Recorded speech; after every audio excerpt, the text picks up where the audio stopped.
Take this play for example, operating as their point guard last night, running a high pick and roll with Kyler Kelly, a guy that's played very well for their team as well, and I would not be opposed to giving the guy a 10-day contract. But back to the play here, running a pick with Kyler Kelly, waiting for the defense to come off of him and they don't communicate, which leads to an open lane for Kyler Kelly, Bronny reading the play correctly, dishing it over the top of the defense for a wide open Kyler Kelly dunk, and a monstrous dunk at that. Or then during the second quarter, here we have Bronny connecting with Kyler Kelly again, but this time in transition,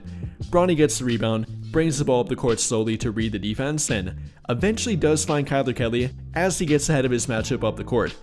delivering it to him with a beautiful left-handed pass that barely gets over the top of the defender, right into the breadbasket of Kyler Kelly. Him finishing with a layup and perfectly assisted by Bronny James. Great vision, great touch on the pass, and not to mention a left-handed pass, very reminiscent of a certain somebody that also makes pretty good left-handed passes for the Lakers, and delivering it perfectly to a teammate in the open court. And well, then combine that playmaking ability with some scoring ability, and Bronny could become a very versatile and talented offensive player. Here on this play for example, operating as their point guard, running a pick with Quincy Olivari, the defender goes underneath the screen and leaving Bronny for a wide open 3-point shot, albeit a deep 3-point shot, which he takes and makes with confidence. A shot that he likely would have passed up on earlier this season and probably would not have had the confidence to even take. But now looking to this play and what he's able to do here and the shot that he's able to make, or the passes prior to that point, and all around the offensive game and the player that he is becoming for them, it's a very different player. Not to say they didn't have the skills or talent to do it, but he simply didn't have the confidence, and now he does.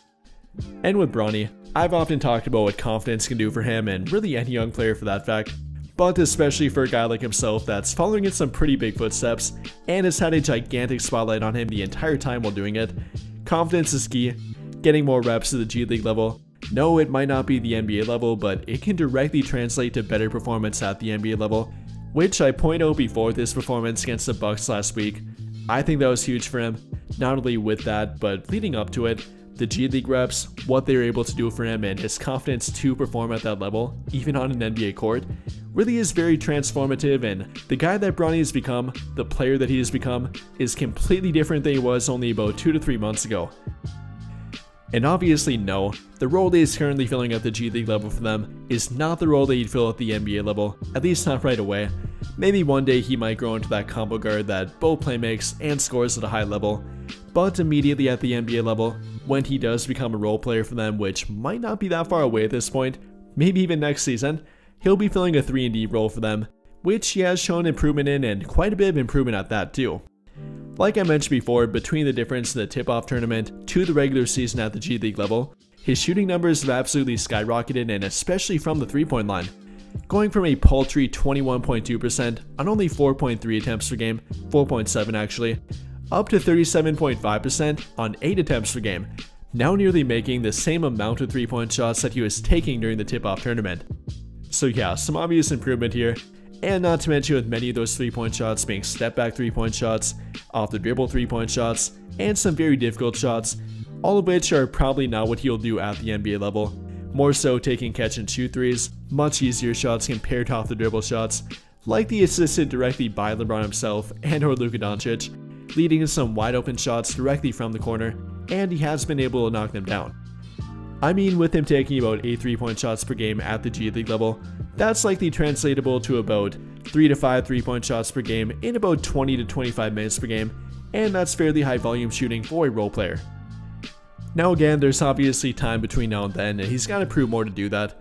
but between the 3-point shooting, and not to mention the defense, always has been his best strength in my opinion, and once again proving it to be a pretty good strength for him at the G League level, averaging about 2 steals per game, having a positive defensive win shares rating, all around making an impact and being a defensive pest out there on the court, even with the expanded offensive ability and opportunity on the court. And between that, the 3-point shooting, the offensive improvement, and simply the confidence going up, Bronny has shown a lot this season, and in a very short time, a lot of improvement on both ends of the court, and it might translate to him becoming a very viable role player in the not so distant future. And well, even if it wouldn't for whatever reason, we are talking about a 55th overall draft pick. Compare that to the 2023 NBA draft, the 55th overall draft pick being Isaiah Wong. You never hear about him, and for good reason too. we're talking about a 55th overall draft pick, a guy that likely has about 2 to 3 years in the NBA at best, maybe playing about 20 to 50 games at best, and probably a guy you never hear of again after about 5 years. Or even the 2022 NBA draft, Guy Santos does happen to be in the margin of a rotation for the Golden State Warriors. So at best, we're often talking about a marginal rotation player, and even more often, unfortunately a guy that's out of the NBA within a couple of years. So direct that and keep that same energy with Bronny. If the guy can become a role player for them by next season, or even the season after that one, and within the top 7 of the rotation, that's a pretty damn good outlook for a 55th overall draft pick, and something you cannot be mad about at all.